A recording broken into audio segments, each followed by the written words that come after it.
Hafide, and welcome to another episode of My Story, where we feature cancer warriors, survivors, caretakers, and stakeholders in an effort to educate the community about this life-changing disease. For this episode, we feature author of children's books, Dr. Claire Camacho, who will talk about her new book on childhood cancer, as well as Dr. Suzanne McManus, whose daughter was diagnosed with cancer 3 times.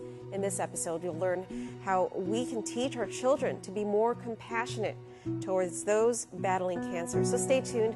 We'll be back with Dr. Claire Camacho right after this.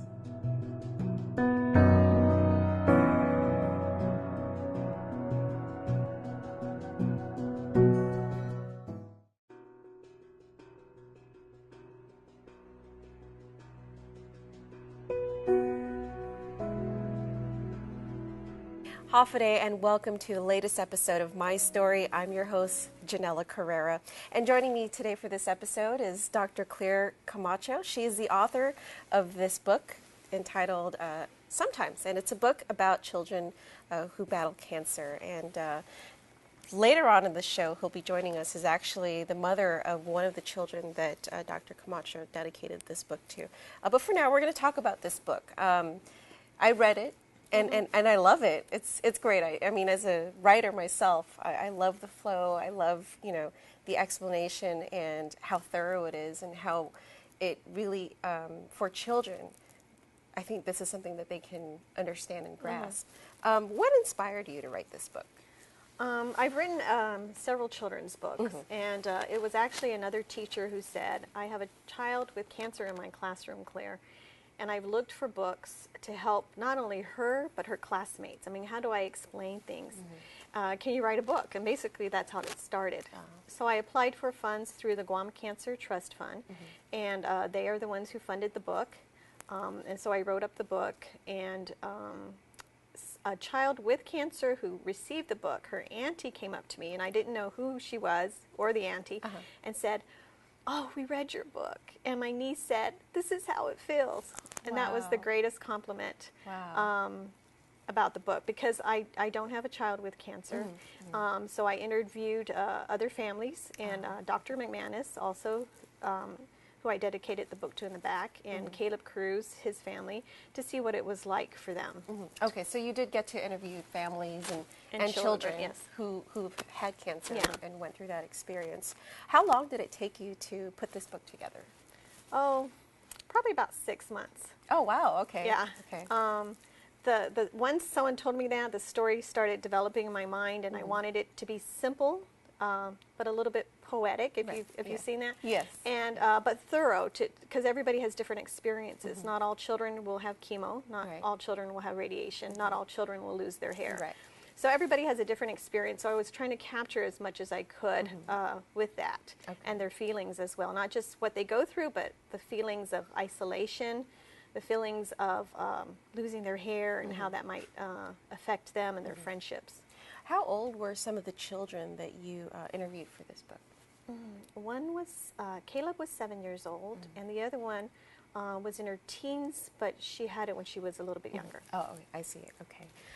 So when was this book published? Just last month in July. Oh, wow. I believe. So this is just a month old. It's just hot off the press. Okay, great. So is it available, to purchase around Guam? Because it was funded by the Guam Cancer Trust Fund, we gave copies to Guam Cancer Care and the Edward M. Calvo Cancer Foundation.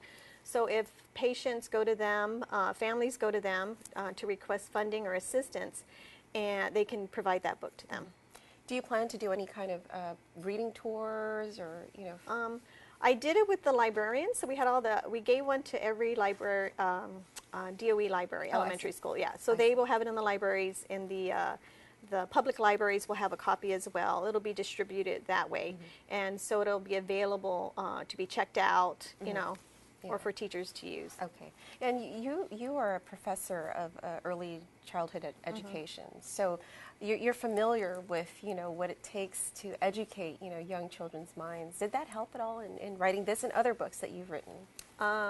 Yes, that's definitely. your specialty. Yeah. Well, I believe that children's books can save the world, can make the world a better place. Yeah. And there's a lot of wonderful books out there that even adults can relate to because they Oh have a yeah, connection. I can relate to this, even though I don't have, a child with cancer. So I think the more we can do with children's books, and it's a nice safe place reading a book, and then you can start conversations after that about what it's like. And that's what I wanted it to be, a place, a safe place for children to read a book about something and then have conversations about it. The teacher can do that in the classroom, the librarian can do it, or the family can do it. If at all, what were some of the challenges that you may have faced, in writing children's books? I imagine, for example, the inspiration for this obviously is children with cancer. Was that ever a challenge for you to find, a source of inspiration for it? When teachers tell me what they need or what they want, or when we have conversations with students, that's usually my source of inspiration. I'm like, oh, I could do that. Yeah. Oh, I wonder if I could get funding. Yeah. Because it's not cheap to do that. Oh, right. But if you look at the pictures in the book, Lisa Nicholas is the illustrator, and we talk about inspiration. We had difference of opinion on how the illustration should be, so I wanted a nice, soft watercolor. But Lee said, and he's the expert in the art, Right. We need something to attract children. We need bold pictures.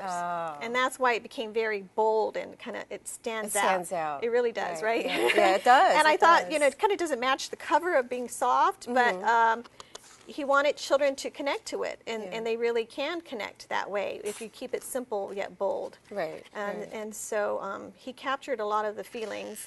And I like the theme of the butterfly. Where did that idea come from? I've read other books, and butterfly emerges, it changes, and sometimes people with cancer, it's kind of an analogy for that, to do that.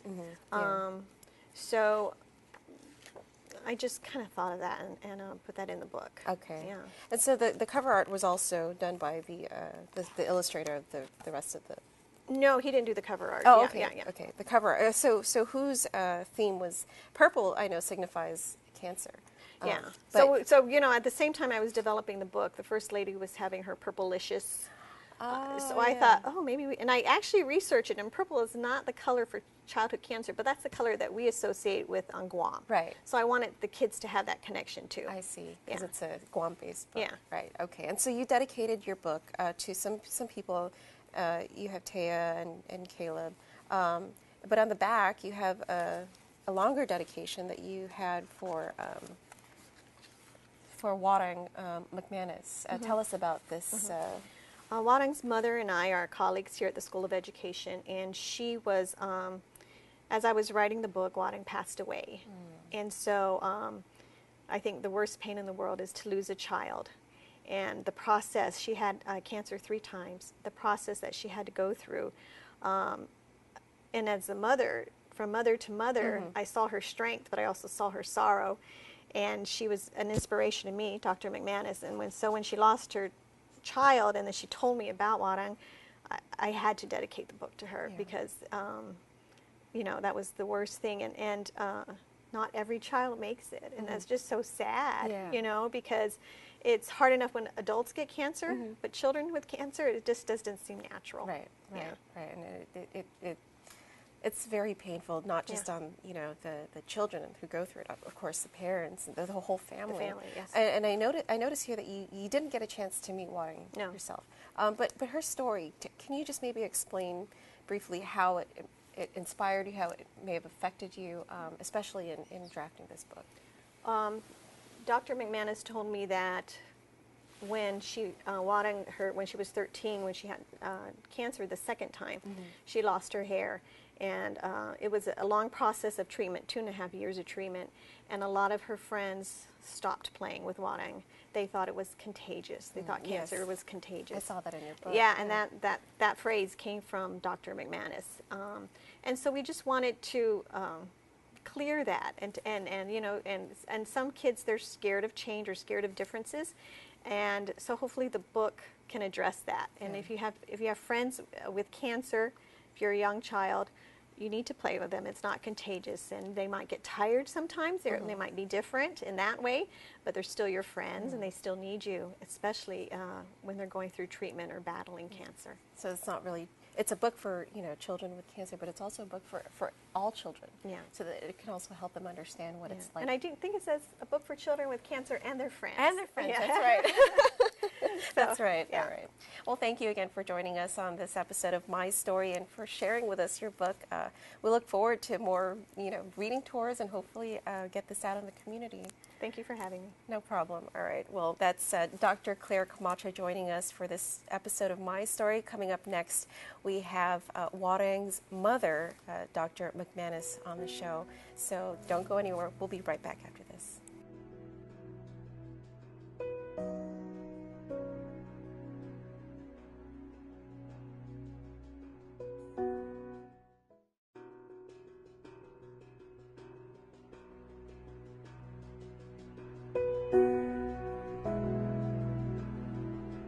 Welcome back to My Story. I'm your host, Janella Carrera, and joining us for this segment of our episode is Dr. Suzanne McManus. She is a doctor here at the School of Education at the University of Guam, and she teaches special education. Dr. McManus is the mother of Wareng, who is part of the dedication of the book that we just talked about earlier. And so we have her here on our show today to talk about, what it was like to raise such a beautiful daughter, and who was, battling cancer. And as we understand it, Wareng has passed away just a few months ago. Right. I can only imagine, how fresh the wounds still are, being that it's only been 5 months. Tell us about, what your favorite memories are about Wareng. I think her obituary does indicate she lived an amazing life. Mm-hmm. I think when I recall as a mom, she was a very determined child, very happy. I think she, because of her journey at a very young age, just chose to be happy, and that's her theme in terms of her life. You will see in her interview, she chose to make sure that the cancer did not define her. Mm-hmm. So I think our memories was the fact that she always was happy and was tenacious, right? Taking on what was before her. Right. But of course, just like in the book, cancer is a difficult process, and I'm sure she, had some challenges in her life. And she was diagnosed at a very, very young age, and she was diagnosed 3 times with cancer. Right. That's, in and of itself is, wow. Like It's a wow in itself because as her family, we actually had to go. It was a journey with her also. Yeah. She was diagnosed at 15 months, and then at 13, and then at 19. Okay, so tell us about the 15-month-old diagnosis. Well, at 15 months, of course, at that time, when I recall, she was definitely, her language was minimal. So as a parent, having her go through the treatment, I really had to be in tune in terms of how she was feeling. I recall having to really be able to read her cues, knowing when her eyes told me a lot of what she was experiencing. And she was diagnosed with liver cancer at 15 months old. Yeah, hepatoblastoma. She had a liver cancer the size of the surgeon's fist. Wow. And so, definitely that whole surgery treatment was done stateside in San Diego. So we spent our time there, and then we came back here as a family and went through life and went back to Oregon. And that was when she was diagnosed again at 13. And at 13, what was she diagnosed with? ALL, acute lymphomic leukemia. She was a middle schooler, 7th grade. She was sick. We thought it was a flu that was just not, it was lingering. But unfortunately, she had those, her lymph nodes was enlarged. And so that was an indicator. And once it was diagnosed, she was transported right away to Dornbecker Children's Hospital in Portland, Oregon. The treatment at the age of 15 months, what kind of treatment did she have to undergo at that age? There was a series of about 3. It was an outpatient treatment where her and I would go to the outpatient, and it was through the IV. Chemotherapy. Right. And that was to ensure, although the tumor was still encapsulated, it did not deteriorate, that was to ensure that not one of those little cells escaped. Was still there, right. So as a parent, we had to decide, so we went ahead and agreed to that. And so it was outpatient at that time. I see. And so 3 months of treatment, and then she was cancer-free up until the age of 13. Right. So you actually don't get that cancer-free until you go through the series of passage, right? You get checked frequently to then less frequent to a year, and then the farther you are in terms of being clear, then you can say you're cancer-free. At what age did she no longer have to go and get those checkups? So she was 15 months. We came back home that summer. I think it took us about maybe 2 years here at SDA clinic to really go through, and it's basically just the sampling of her blood. So I think it took us about 2-3 years before she had that clearance. That clearance. But did she still have to go in like once a year, once every other year, just to make sure that everything? Well, we went from when we arrived here that summer. We went frequent, meaning every 3 months, right? Checking. Then 3 months became 6 months. I see. Then 6 months became a year, and then she went through that typical, physical. So as long as she was clear, we were doing well. Right. Okay. So I can imagine as a parent for having a 15-month-old who was diagnosed with cancer is difficult, but then to find out at the age of 13 that it came back, and this time in a different form. What was that experience like for you? We got her and I received the diagnosis it was a 6 o'clock call in the morning. We were all getting ready for work, for school, and got the call from the physician. Very straightforward. Blood results are in, and she has ALL. And Warang was there, and I think she knew right ahead. And so as you could see me tearing, that was the beginning of that second journey, and it was many tears. Her treatment the second time around was successful. Yes, but of course when you have ALL, it's 2.5 years of treatment. So I think at that time we were still we were in Portland, Eugene, Oregon. So, things happen, and Portland, where she went to receive her treatment, was about 2 hours away. So it was per se convenient because we were still able to keep our home, and her dad would drive her to Portland for the treatment. Oh, I see. 2.5 years. 2.5 years. Yes, Wow. yes. And then, of course, the first time difficult, second time difficult, as as you just displayed here, recalling that experience, and then a third time. To get the news the third time. Tell us about this was just a year ago. It's right. So fresh. It would be about this time last year. When she was 13, and we started that journey. I remember, then she can pretty, express her her feelings, and that's what I shared with Claire, in the fact that she went from a very active, 13-year-old soccer, very, as I said, she's very friendly, right? So normal child, happy, and with friends, and then she ends up with this, and goes to the hospital, and friends were bringing meals to the home, but then she started losing her hair. So then she felt like her friends left her, because she had cancer, right? It was contagious.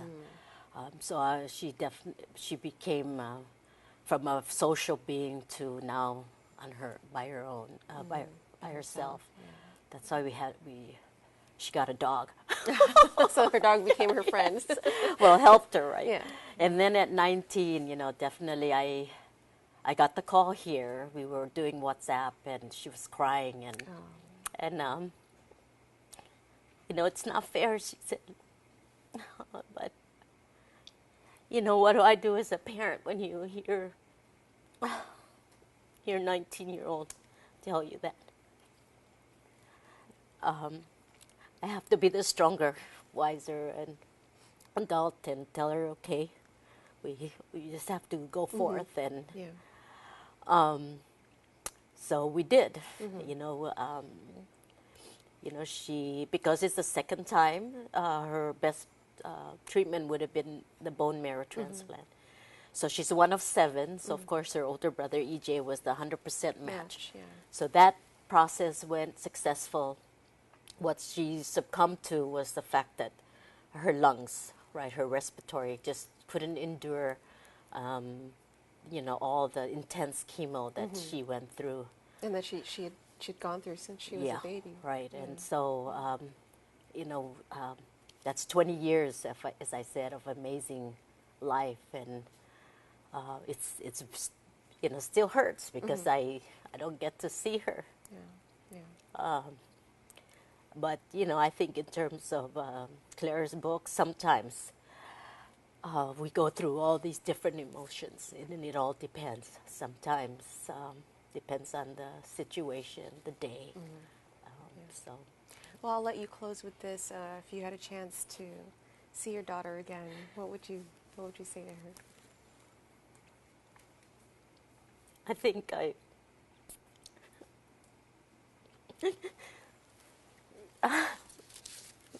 maybe the saying would be afterwards I would hug her,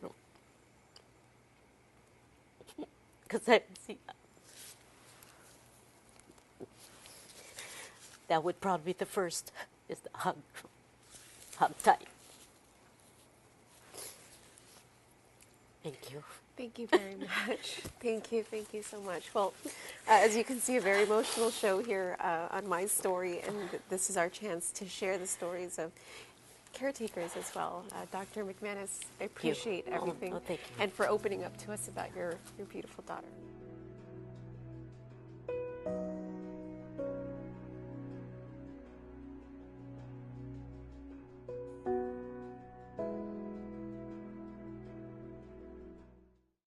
Welcome back, and thank you once again for joining us for this episode of My Story. We hope you enjoyed this episode and learned from it as well. Thank you to Dr. Claire Camacho for inspiring us with her new children's book, Sometimes, and to Dr. Suzanne McManus for sharing her daughter's amazing story of courage, strength, and hope. We here at My Story believe in providing a platform for those who have a cancer story to share in hopes that we can end cancer once and for all. From all of us here at My Story, thank you and Sidzuas Masi.